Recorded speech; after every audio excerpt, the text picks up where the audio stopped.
Dois câmeras da Vitagraph, Smith e Blackton, estavam em Cuba na guerra em 1898. Seu filme era verídico, mas grandioso. Smith, que aparece no meio, explica o dilema deles durante a batalha naval na Baía de Santiago. Nós estávamos com problemas. Blackton disse que poderíamos forjar uma batalha naval. Eu disse que era loucura. Com o passar do tempo, a ideia começou a fazer sentido. Por que não? Nós compramos uma série de fotos das esquadras americanas e espanholas e cortamos os navios fora. Usando uma mesa de cabeça para baixo cheia de água, a batalha começa. Nós precisávamos de alguém para soprar fumaça na cena. Para manter tudo em sigilo, a mulher de Blackton ofereceu-se para fumar um cigarro. Quase todos os elogiaram a Vitagraph pela façanha de filmar um fato histórico no local.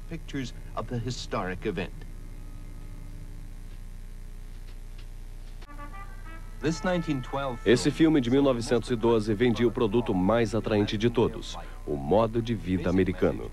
A mensagem básica era de que qualquer imigrante poderia tornar realidade o sonho americano.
O filme também serviu como um meio de ressaltar os procedimentos de segurança introduzidos pelo patrocinador, a US Steel. A forma de documentário ainda agrada àqueles que têm algo a vender. Evidentemente, filmes autênticos e objetivos podem ser usados para dar credibilidade e promover vendas e o próprio governo.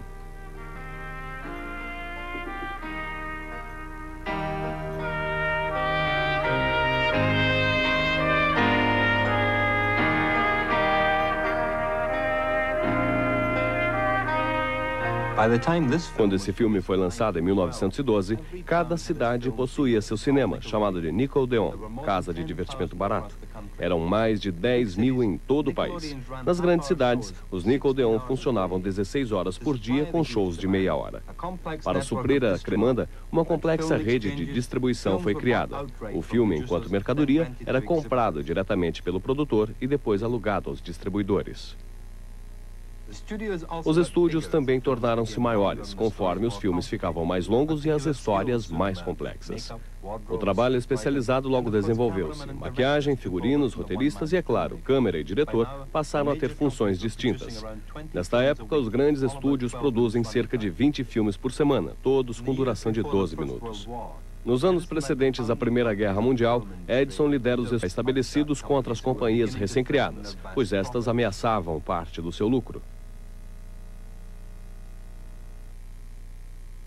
Edison associa-se às principais companhias, bem como a George Eastman, que produzia película, e forma o cartel The Motion Picture Patent Company.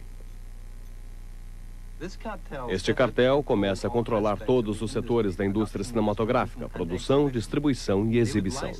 Eles é que expediam licenças para os exibidores e apenas vendiam equipamentos e película para quem fosse aprovado pela Patent Company. Chamados independentes, homens como William Fox e Carl Laemmle resistiram a esta jogada. Eles produziam a quantidade equivalente à metade da produção das companhias aglomeradas no cartel.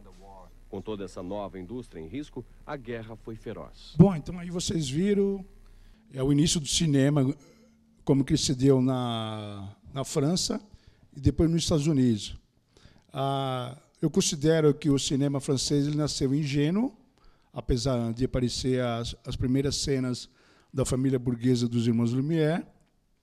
Mas nos Estados Unidos, como o Edison, ele foi um dos primeiros...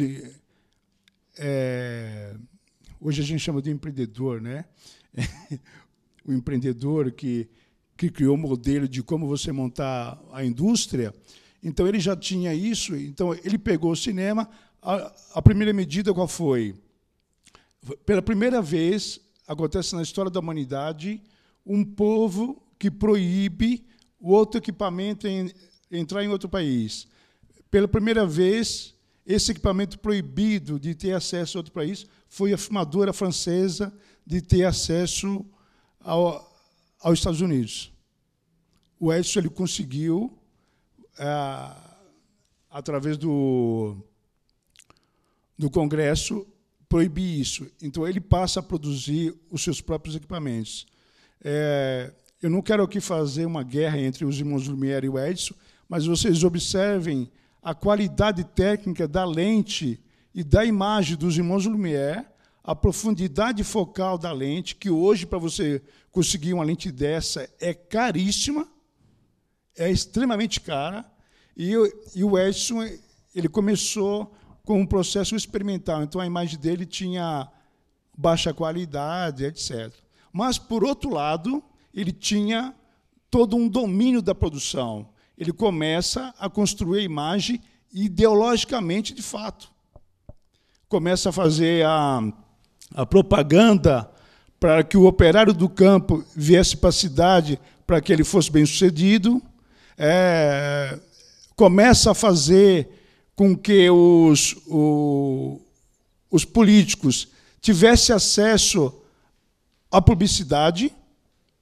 Vocês viram a imagem de Cuba antiga, imagem de presidentes antigos, etc. Então, ele já começa a ter um trabalho não só econômico, mas uma preocupação ideológica. Bom, até esse momento, não se tem a chamada a ideologia operária. Não se tem. Essa ideologia operária ela tem o seu primeiro salto na França, com o movimento francês, né? Igualdade, liberdade e tal, né?